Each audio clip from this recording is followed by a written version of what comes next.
Good morning, Bix Weir, Roota.com with your morning horn of Z's, your sip of coffee. Ooh, that's a good one. I might have to take a few more sips. It's happening. What I've been working on for the past 20 years is happening right now, and I called it on the day, on the time. Now, it wasn't exactly, now here's what I said. I know I said I wouldn't come back to say, and I told you so, but it's important that we know what's going on. I said it'll be a repeat of 2008, except it's going to be bigger. 2008, on September 11th, they pulled $550 billion out at 11 o'clock in the morning in a matter of 2 hours, according to Representative Kanjorski. Of course, we didn't learn about it until the next week when he said something about it, or 2 weeks. So it was happening, we just didn't know it and we didn't see it. The same exact thing is happening, except it's a little bit different.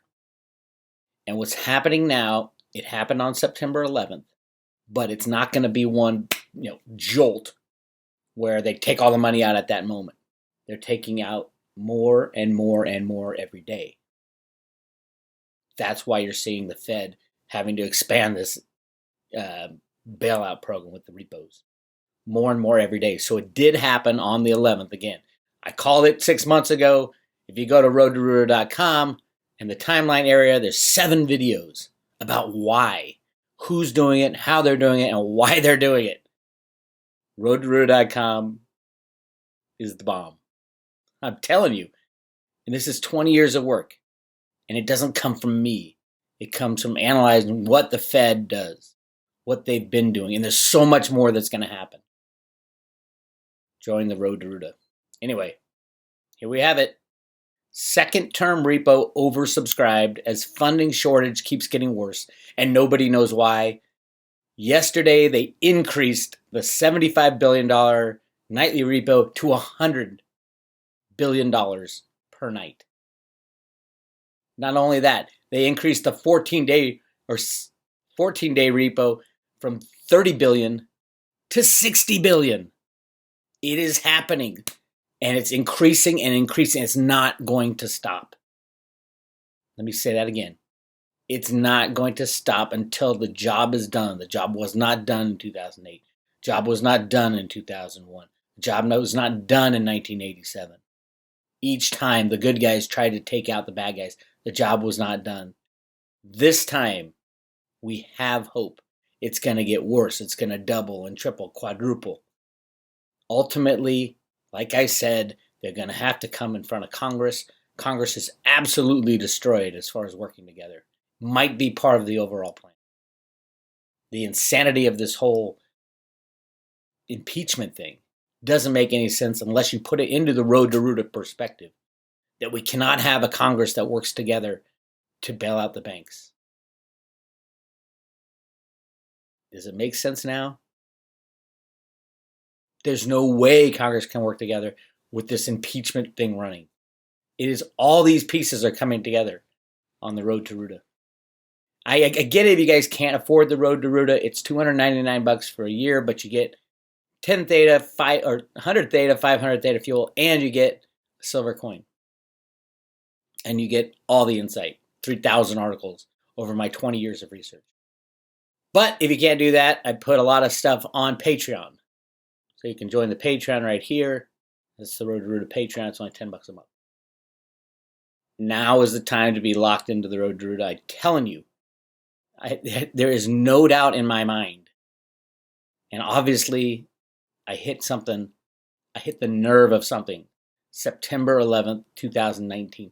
Something changed. Look at this. This is the overnight repos. Right in here. This has been flat for I can't tell you how long. Right in here, something changed. And then the bank's bailouts. First, they started very small, and then bigger and bigger, then crisis mode. Then they announced this is going to continue to go up. This is the overnight repo rate. It will continue to go up because more and more money is going to be needed. And then October 10th is when the final 14-day repo ends. Then they have to do something else. It will be something massively bigger. QE4. And the Fed has put themselves in the position. They know what's going on. They are falling on the sword. There's going to be so much anger from the people. So much anger, I can't even tell you how much anger. And it's going to be directed at the Fed, at the banksters, and at the politicians. It has to go down this way. We have to get out of this old system. There is no other way. So let me tell you what we got here. Overnight, we cited two icons in rates repo business, both of whom confirmed that contrary to what so-called self-professed Twitter expert claimed, what is going on in the repo market is bad and getting worse. And more problematic is that nobody knows what's causing it. Nobody, really. The first one was BMO's rates guru Ian Linden, who had this to say, quote, as we approach quarter end, it's intuitive that funding markets are attracting heightened attention after last week's repo fiasco. One thing has become clear, however, and that is that the Fed is willing to provide significant amounts of liquidity to primary dealers to alleviate as much stress as possible. By upsizing injections from $250 billion or more, assuming overnight remains at $100 billion through October 1st, and terms are $30 billion, $60 billion, $60 billion respectively. The fact that we're discussing $250 billion is telling as to the depth of the constraint in repo. The second one was from Curvature Securities, repo wizard Scott Skyrum, who was even more iconic. It's great that the Fed is pumping liquidity into the system. However, why were the existing operations insufficient? As of today, the Fed has injected $105 billion in liquidity into the repo market, but rates are still stubbornly high. Whatever changed last week to cause the funding spike is clearly a problem. Which in turn brought us to this morning's commentary from ICAP Lou Crandall. As a reminder, ICAP is the world's biggest interdealer broker, and as such, the plumbing in the bond market is its bread and butter. This is what Crandall had to say ahead of the conclusion of today's second expanded repo from $30 billion to $60 billion. Quoted by Bloomberg, increases in the Fed's overnight term repo operations Thursday may be, quote, sufficient to ensure that the remainder of the Fed operations through quarter end are undersubscribed. As a result, Whiteson's ICAP tentative guess is that dealers take $50 billion of the term operation and $60 billion of the overnight action, though risks are on the high side of the term estimate and on the low side for overnight. However, as Crandall added, risks remain that dealers might take full $60 billion of term operations. And bingo! Because moments ago, the New York Fed confirmed that one day after the most oversubscribed overnight repo operations yet, which saw $92 billion in securities tendered for the latest overnight repo op before it was expanded to $75 to $100 billion. And moments ago, the Fed results for the second term repo meant to address the quarter-end liquidity shortfall is what ICAP would have dubbed the worst-case scenario.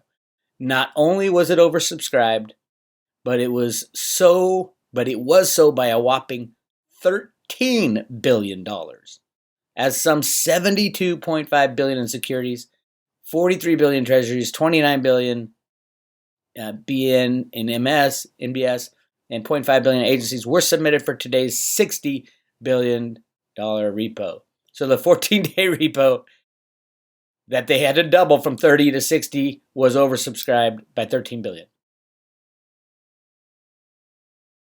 Now here we go. Back to the road to Roota. September 11th. In 2008, it was all at once. They went all in at once, and the bailout happened because it was too chaotic. Now they're going to do it bigger, bigger, bigger, bigger, bigger, bigger, bigger. This is the last chance to save our country, the last chance to save our world. We have to destroy the old system. Bigger, bigger, bigger. And then they got to come to Congress, and that's when we have our chance to say, no, we're not going to bail them out. Is it scary? Hell yes. Everything ends. Electronic unbacked money ends.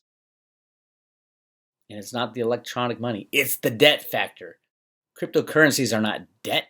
They're assets. They're nobody's liability, the good ones. There's no third party, the good ones. Now, there's other things that can use third parties, businesses and all that. That's fine. Just the currencies. Bitcoin, Litecoin, Bitcoin Cash, Digibyte. The main currencies that we can use as money because the criminal banksters have screwed up royally. And who did it? Alan Greenspan. Deregulated derivatives in the 90s, said, here you go, banksters. Take quadrillions of dollars and go make a lot of money because it's going to destroy you in the end. And that's where we are.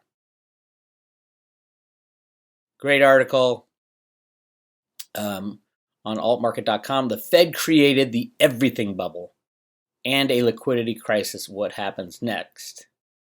I'm not going to get into this. I will have, I'll get into some of it. It's interesting. It's an interesting dynamic that the Federal Reserve has conjured in the decade after 2008 credit crash. They spent several years using artificial stimulus measures to inflate perhaps the largest financial bubble in the history of the U.S. And then a couple years ago, something changed. They addicted markets and investors to easy cash only to cut off the flow of money, heroin. The system was so dependent on the Fed's China white that it all took, I had to slow down there because I don't know what China white is. And like, oh yeah, that's cocaine. The Fed's China white that it took, or is that cocaine or opium? I don't know. I'm not a drug guy, as you can tell.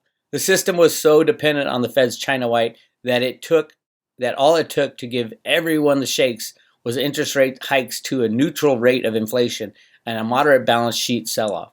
Now the system is dying from shock, and it's too late for intravenous stimulus to save it. For many, this might seem unprecedented, but it's really rather common. The Fed has a long history of inflating bubbles, using easy liquidity and then imploding those bubbles with the tightening of credit. It also has a long history of pretending like it is trying to save the economy from crisis when it is actually the source of the crisis. As Congressman Charles Lindbergh Sr. warned after the Panic of 1920, quote, under the Federal Reserve Act, panics are scientifically created. The present panic is the first scientifically created one, worked out as we figure a mathematical problem. In the latest theatrics of the Fed, a new trend has emerged, the disappointing Fed. In order to understand the disappointment, we have to define exactly what markets want from the central bank. Obviously, they want QE4, a massive liquidity program. For the past year, at least, they have been clamoring for it, and they still have yet to provide it. But what does QE4 entail?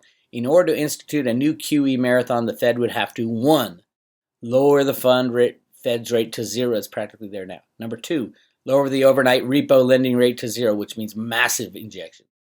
Number 3, stop balance sheet cuts. Number 4, launch permanent asset purchases, not just overnight backed by collateral. If the Fed was planning to kick the can on the collapse of the everything bubble, they would have initiated all of these steps, and they would have done it at least 6 to 8 months ago. And they didn't. All that stuff should have been done 6 to 8 months ago if they wanted the system to keep going, but they don't. I've been screaming it since I discovered the Fed Boston stuff in 2007. They want to destroy the system. The Fed itself wants to take out the bad guys, the criminal banksters, the controllers, and that's what's happening. They haven't done it. They need to do those 4 things. Fed rates to zero, not done yet. Close. Lower the overnight repo lending rate to zero, not even close. Stop balance sheet cuts, not even close. Launch permanent asset purchases. That's coming, but it's way too late. They didn't do it in time, but they didn't do it in time on purpose. And I had the timing down to the day. So this might seem like, oh my God, it's spinning out of control. It's perfect control. The good guys are taking out the bad guys. They're going to destroy the system. We will have a collapse at some point. Again, it's going to be, the bailouts are going to be bigger and bigger and bigger. The problem is going to get bigger and bigger and bigger and bigger. There is no way to fix this problem. The only fix is a creative destruction event, which means you wipe out everything and start fresh. That is the only way out. And I want to get out of it.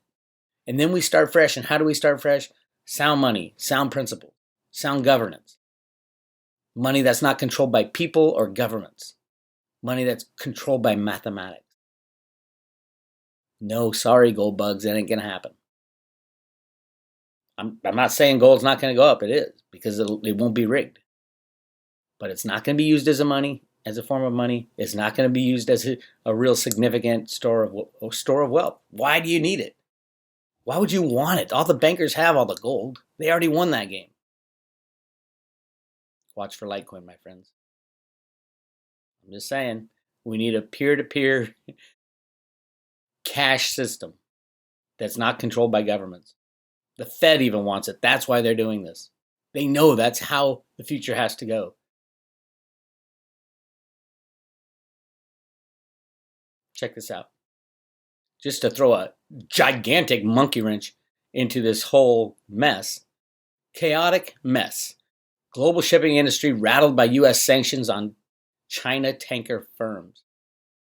I dealt in the shipping industry when I was doing equipment finance. We'd finance container ships and containers, like huge, like thousands of containers. I used to have to track them.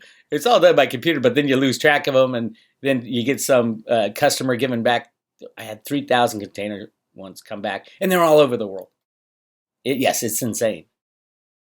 But it is absolutely, if you want to end globalism, like Trump has said, throw a little monkey wrench in the shipping industry.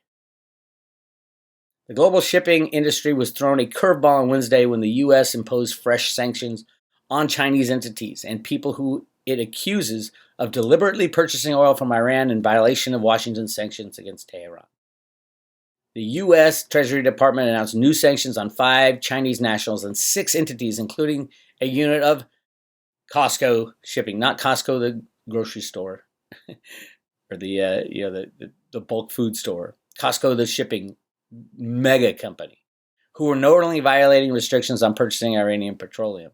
Quote, "And we are telling China and all nations, know that we will sanction every violation," Pompeo said at the conference on the sidelines of the UN General Assembly. That is a bomb in globalization. They're stopping globalization. I've said it a million times. Remember when Alan Greenspan wrote that article for the FT after he left the Fed? He wrote a huge article saying the end of globalization, reversal of globalization will destroy the economic system. What's happening now? Reversal of globalization. Bloomberg spoke with oil traders who canceled bookings and sanctions entities and let provisional charters lapse as they wanted to avoid being caught up in the fight between Washington and Tehran. Oil traders are concerned about the cargoes that have already been loaded on vessels and don't know if they have to transfer loads to unsanctioned tankers. It's a chaotic mess, traders say. That is the exact plan.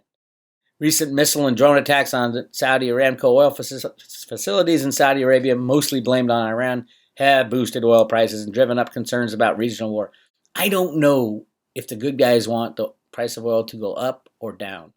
I don't know.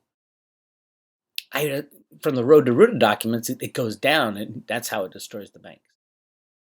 But it could also go up highly volatilely because of the derivative thing. It could take out third parties, which takes out everybody. This is such a gigantic mess. And we know that oil derivative traders are being gutted. For example, quote, "For concern for his safety, oil trader in hiding after losing $320 million on a wrong way derivative bet." In a wrong way derivative bet, we reported last week that a rogue trader from Mitsubishi Corp was fired after losing a whopping $320 million. But now Bloomberg is providing some clarity on what exactly happened after conversations with the trader's lawyer. The trader, who worked for Petro Diamond Singapore, a wholly owned subsidiary of Mitsubishi Corp, incurred significant losses when a premature settlement of derivative position had to be closed out, said Joseph Chen, the Singapore-based lawyer for the trader. Our client takes the position that he had not engaged in unauthorized trades in crude oil derivatives. Mitsubishi Corp and Petro Diamond said the trader had been taking unauthorized derivative positions since January. They always blame the rogue trader. It's always the rogue trader. And now the guy's scared, and he should be scared, that they're going to take him out.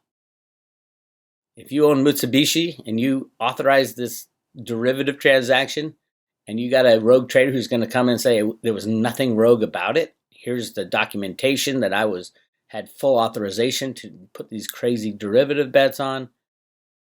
They're going to take him out.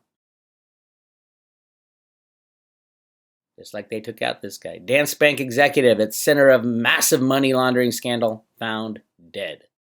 Former Danske Bank executive at the center of $220 billion money laundering scandal in Estonia was found dead in his backyard in an apparent suicide.